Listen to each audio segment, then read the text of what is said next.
Okay,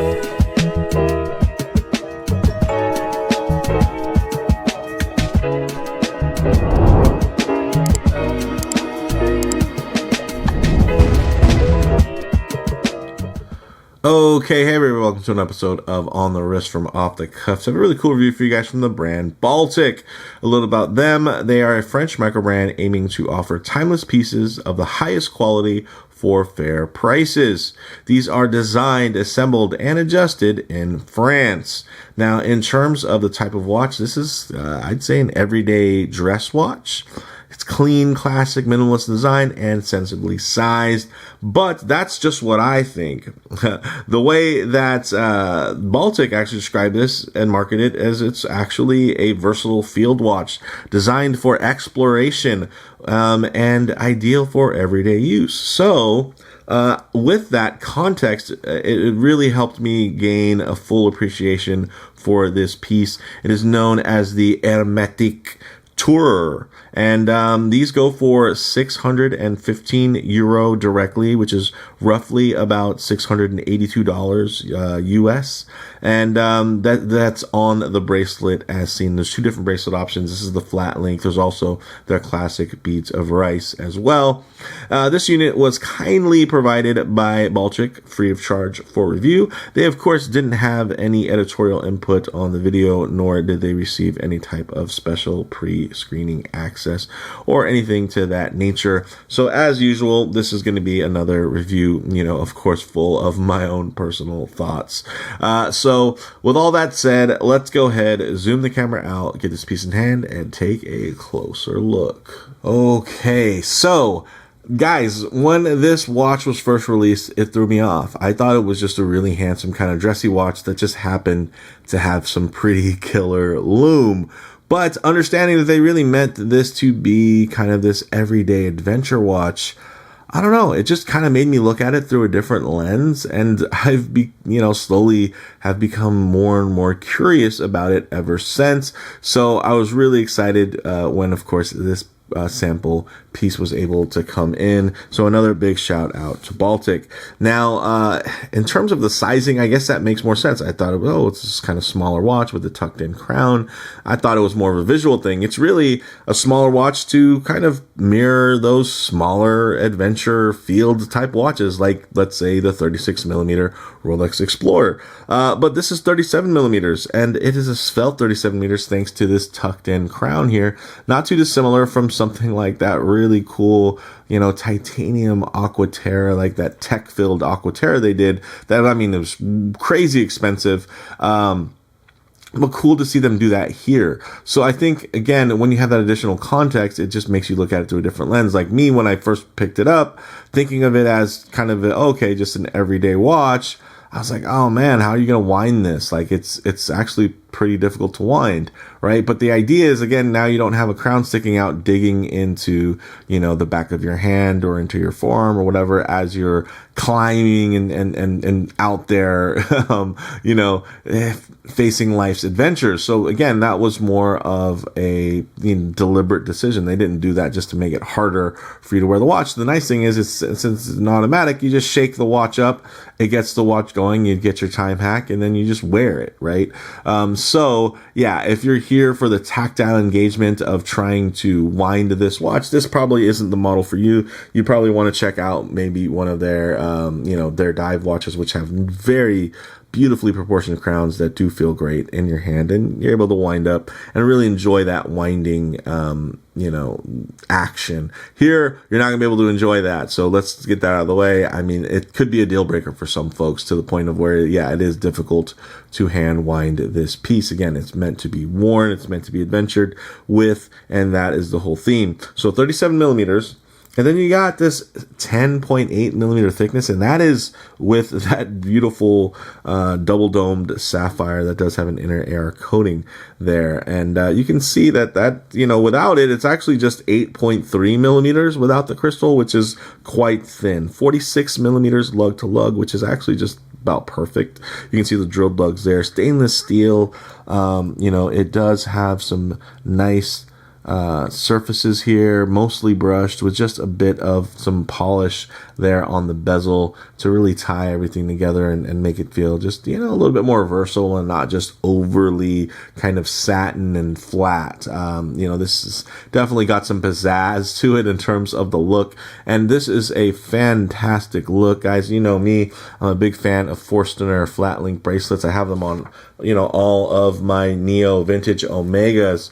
And I've come to really appreciate the flat link aesthetic with that center satinized brushing and then the outer high polished areas. I mean, to me, it just captures a very cool retro look. And I know some people see polished and they think dressy, but I will say that, again, when it is kind of within that retro aesthetic in terms of design, harkening back to pieces that came before it. I mean, yeah, this is the type of bracelet that was, again, on adventurous watches, whether it be something like an old school Railmaster or, and stuff that basically the stuff that predated the Aquaterra of today. So, very cool. And of course, you still do always have the option of getting this on strap. You can save some money, or you can also do their classic beads of rice, which I think the beads of rice does ultimately make it feel a little bit different, which is kind of weird. Like, I feel like the beads of rice might be a little bit more stylish and a little bit more versatile,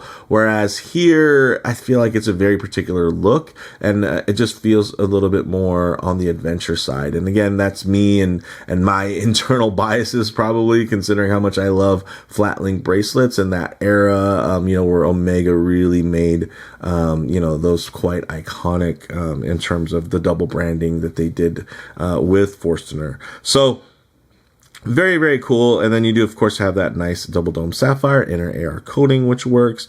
You do have that fixed bezel there, which does have some nice polished elements.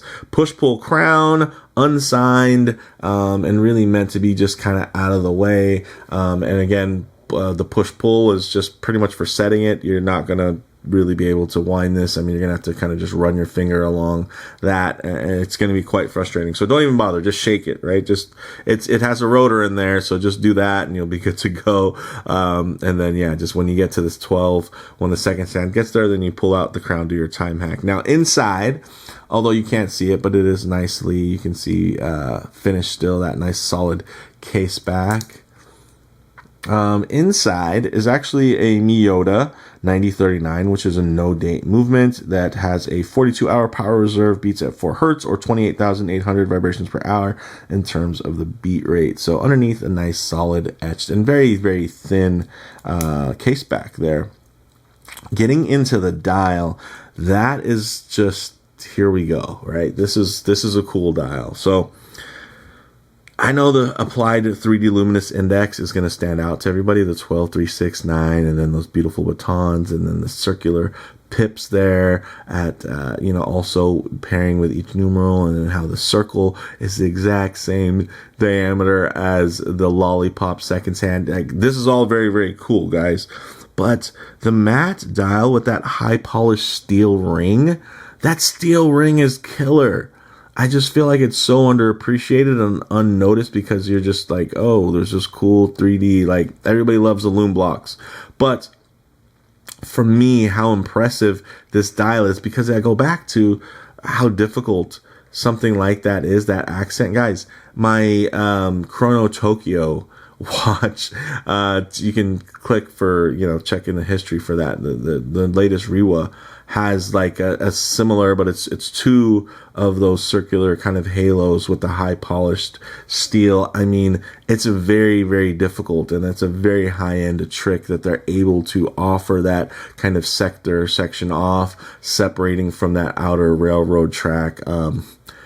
That is cool. Like that, again, for me, that is a really underappreciated piece. And I love how that high polished accent just kind of hits the light and then plays off of the flat link bracelet. So for me, unsung hero of this style is going to be that circular halo. I don't know what they call it. I think they called it a blade, in the, on the website, but it looks really, really cool. And understanding how difficult that is to pull off and make it look great.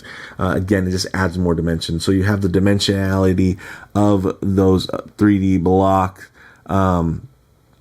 indexing there, and then you have the flat portion of the dial, then you have a drop in the dial that also has that beautiful high polished halo kind of around the center section of that beautiful blue, which is very, very versatile and very, very nice. Now, polished hands, they are loomed BGW9 Superluminova, which makes absolute sense. You're getting 150 meters or 15 atmospheres of water resistance, so this is a serious adventure watch. Like, that is right up there with the Omega Aquaterra, right? So 150 meters, 50 atmospheres, absolutely 15, I should say 15 atmospheres, so 150 meters. 20 millimeter lug width, drilled lugs. You have also quick release spring bars, guys. That is very nice. And this beautiful flat link bracelet, which is fully articulated. So not fully articulated just to look cool, fully articulated with short links for it to wrap around your wrist while you're out there enjoying this timepiece. You also do get screw pin construction, even with these beautifully fine and short little links. The fact they're able to get that, executed at a level of having the screw pins, that is also another testament to Baltic going the extra mile. And then it does taper down to about 15.5 millimeters. So it's going to go 20 down to 15.5, and then to about 17.5 millimeter push button clasp with 2 positions of manual micro adjustment there. So with that said, let's actually get this piece on the wrist and see how it wears. Okay, guys, as you can see on my 7.5-inch wrist, this wears absolutely beautifully centered there, beautifully thin,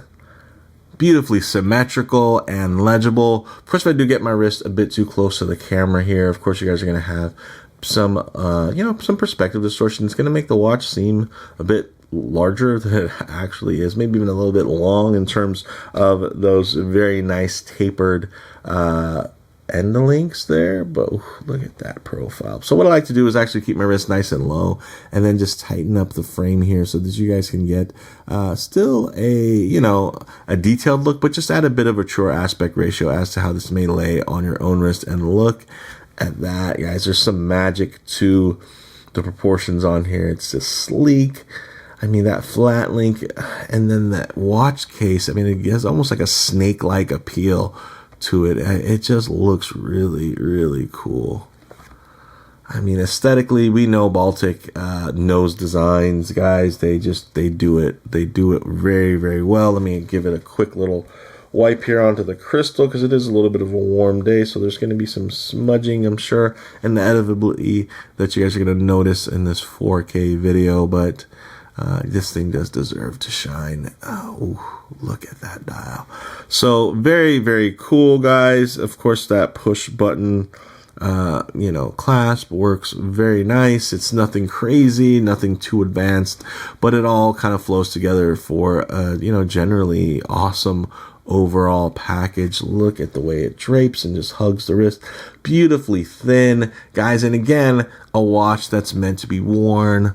And I think if they would have done this, and just like made it matte blasted or something like that, and put it on some type of Marine National type of bungee strap or something, it probably would have read more as an adventure watch. But I mean, does it hurt the fact that it's an adventure watch that looks this good? I mean, it just looks so good. It's pretty wild how good this watch looks, and then it's still very capable, which I can absolutely appreciate. So with that said, let's actually get it off the wrist, set up for some loom shots, low light transition, and closing thoughts. Okay, let's go ahead and hit the lights here. Oh, yes. That is some serious loom. I mean, even at this angle, you guys are seeing the fact that it is 3D, it is bold. And yeah, this is a watch that is wanting to ensure that you can absolutely read it. Yes, you do have some beautiful little ornate details here and there, but man, when it comes down to its actual mission statement, I think they really rocked it when it comes to having this outstanding loom. Now, One thing I always, of course, like to work in is going to be a bit of a low light transition, though, because you're not always going to be out in the middle of a field enjoying direct sunlight. A lot of times you're going to find yourself coming in and out of buildings, walking underneath overhangs, or just hanging out underneath the shade of a tree. So it is nice to see what these colors, textures, and finishes render like in less than optimal lighting. And look at that dial. It's just kind of a midnight. It's rendering as black most of the time, but then you get into it and you get that beautiful shade of dark blue, and it looks fantastic. Deep navy tone there, and it looks good. I mean, that is beautiful. I don't think they offer this in a standard black dial, and I can see why. It almost would be kind of a waste of such a dynamic piece. I think the dark blue here just does the job. And yeah, if you want it to be a blue dial watch, it still is. I feel like typically with blues, it's fine kind of to have something that might be too dark compared to another blue that you're wearing, but it's tough to make it match or feel right when you have something that's too light. So I like that they went with a darker blue here. Really, really handsome. And I mean, look at the bracelet, guys. Of course, I'm a big flat link bracelet lover, especially right now, but man, this just looks good. It comes together, guys, and I really enjoyed their beads of rice, which is on my aquascaf, which is fantastic. So guys, closing thoughts on this one. On the wrist, classic mid-sized proportions, very thin silhouette, and whoa, classic proportions. Again, it's the proportions. It's not just the ultimate dimension. So if you think this might be too small, don't forget 20 millimeter lug width, guys. So that is going to flow very, very nicely. All right. Enough of that. So that thin silhouette also help it lay very flat and prevent an undersized appearance. Now, if this was thicker, right, it would seem more bubbly and it would probably feel a little bit too small because you wouldn't have that width to help spread that thickness across your wrist. Here you do have that, which is very nice. So, I mean, it might be the best fitting 37 millimeter watch I've ever, worn on my 7.5-inch wrist. In terms of model variants, it's also available in green, beige, or brown options, apart from the blue as seen here, which the blue is kind of my pick of the litter.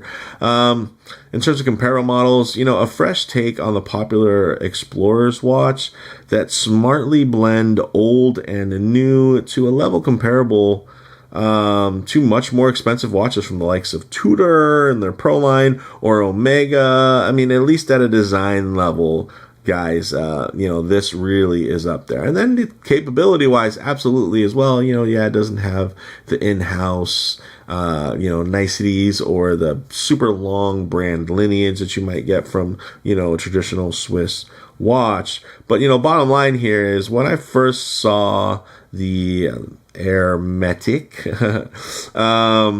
or the Hermétique, I'm probably saying it wrong. It's fine. I wasn't quite sure what to think of it. Handsome, easily. But what is it? A sporty dress watch, sporty or a dressy sports watch? But spending some one-on-one time with it, though, I really got the feel for it. And the gentleman's expedition watch vibe just became clear over time, which I can appreciate. And I'm glad I took some time before even being able to handle this piece, because I think it takes time for you to really understand what it is and understand and kind of appreciate those little eccentricities that they baked in.